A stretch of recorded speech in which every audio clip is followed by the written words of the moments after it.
And as we cover politics this afternoon, Donald Trump's fate is now in the hands of the jury. Prosecutors and defense attorneys have rested their cases, and jurors are now deliberating in the first ever criminal trial of a former president. News 15's Connor Hansen has the latest from the Manhattan courthouse.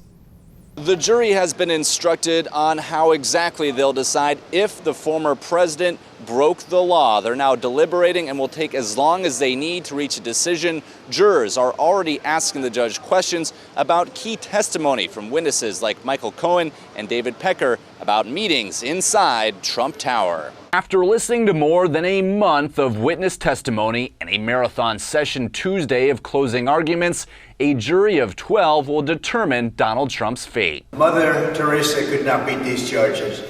These charges are rigged. The whole thing is rigged. Prosecutors allege he was part of a business scheme to cover up hush money payments made to adult film star Stormy Daniels to silence her claims of an affair before the 2016 election. I think that the prosecutors really failed up until closing argument to explain to the jury what the actual crime here was and introduce the evidence they needed to prove it. The jury must be unanimous for any guilty verdict, whether it's all 34 felony charges or just some.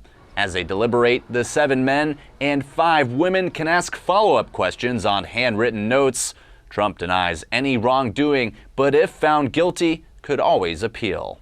I think the far likelier outcome in the event of a conviction is either a sentence of probation, potentially home confinement. If the jury finds Trump guilty, it will be up to Judge Juan Merchan alone to decide on a sentence. It could also, of course, end in an acquittal or a hung jury if all the jurors can't agree. In New York, Connor Hansen, News 15.